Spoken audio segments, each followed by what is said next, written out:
Hello everyone, my name is T Hunter. If this is your first time coming to my channel, welcome. If you are a returning viewer, welcome back and thank you so much for coming back.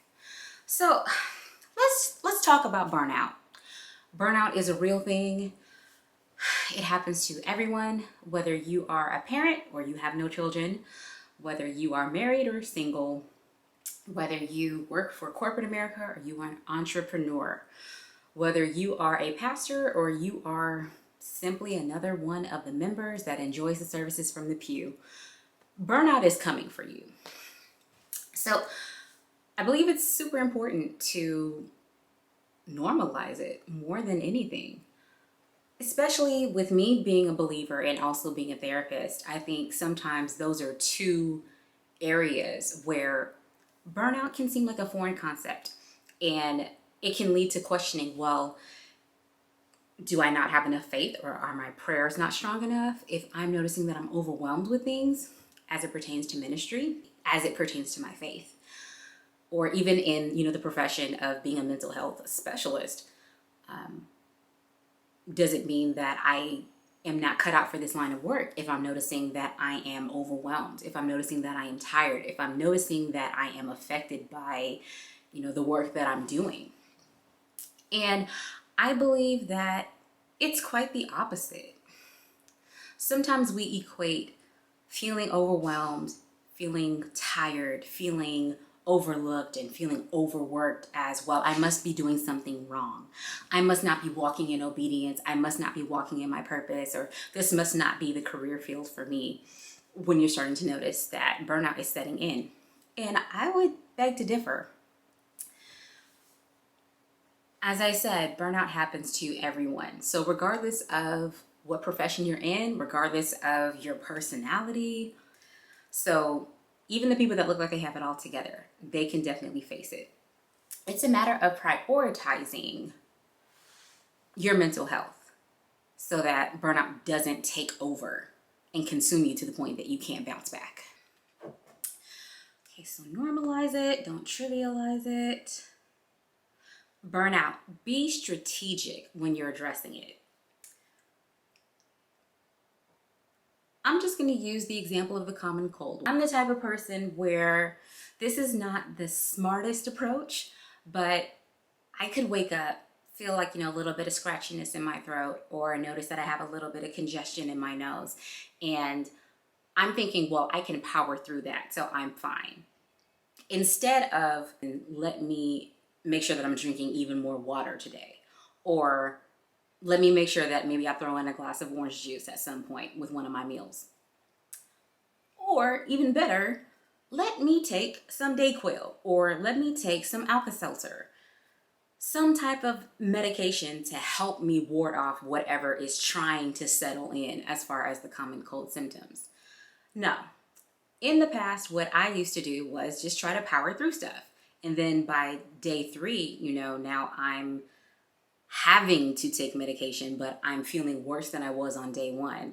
So instead of addressing it at the first signs of, okay, you're coming down with a cold, I have to wait until there's no way that I can deny this. This is definitely a problem. I may have to take off from work, or I may have to cancel my plans with friends and family because I'm not feeling well, and I'm not feeling well enough to be up and about.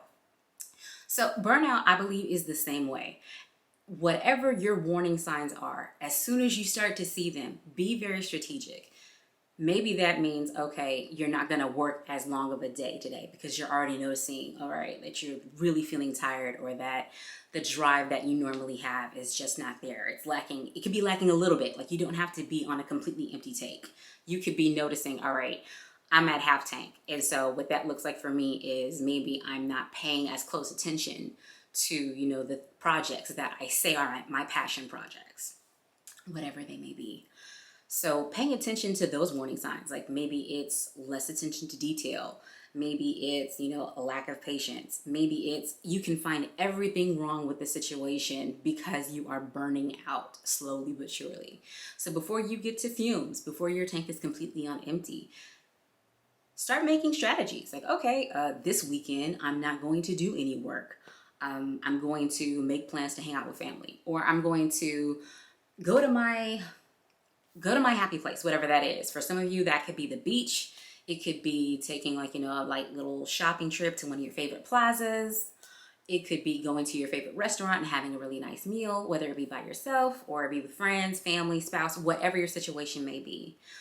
Just make sure that you have a self-care plan in place and that you are not simply just going through the motions of, well, here's burnout, so I guess I have to let it run its course.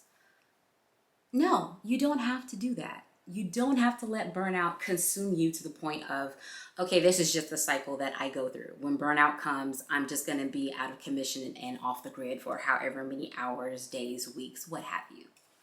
If you have a self-care plan in place and you start implementing it when you notice that you're starting to burn out, I believe that there's a possibility that you can come through it a lot faster without feeling so weighed down in the process, because you're actively combating, you're actively fighting against it.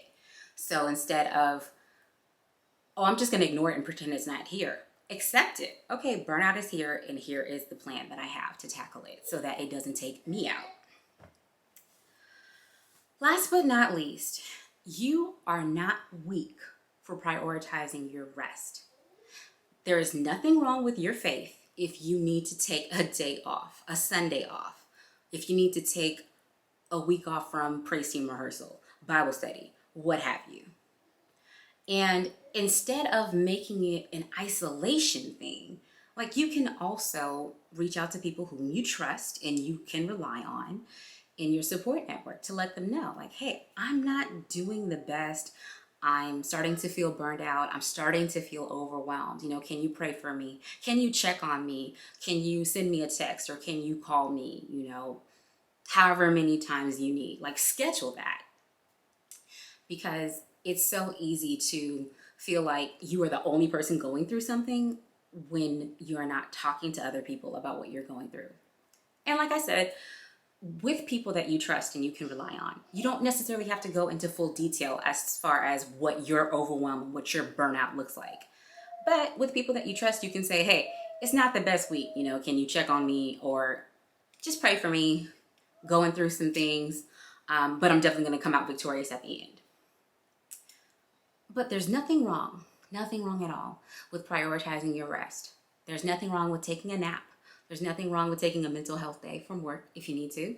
There's nothing wrong with telling the ministry that you serve, hey, I'm not going to be here on this particular Sunday, but I'll catch y'all at the next service. Because if we do not address burnout and overwhelm in every aspect of our lives, regardless of what our profession is, whether we are married or single, whether we have children or we don't, whether we serve in ministry or we don't, burnout comes for everybody at some point in their lives. And instead of trivializing it, let's normalize it so that when it comes up, we're not sitting here looking clueless like, oh, what's this? I've never seen this before. What do you mean burnout? What do you mean you need to take time off? That's a foreign concept to me. No, we can say, oh, that's burnout. I know exactly what that is. I've been there. I can relate. Do what you need to do. We'll be here for you. Here to support, here to pray, here to cry, laugh, vent, whatever you may need, so that people don't have to feel like there's something wrong with them and it's so taboo to talk about if they're noticing that they are burned out. So that's all that I have to say for today's topic. If you have enjoyed this video, please feel free to give it a like. It definitely helps with the algorithm and I'm so appreciative. Subscribe to my channel and hit that notification bell so that you never miss a future post. Thank you so much for watching, and I will see you in the next video. Bye, guys.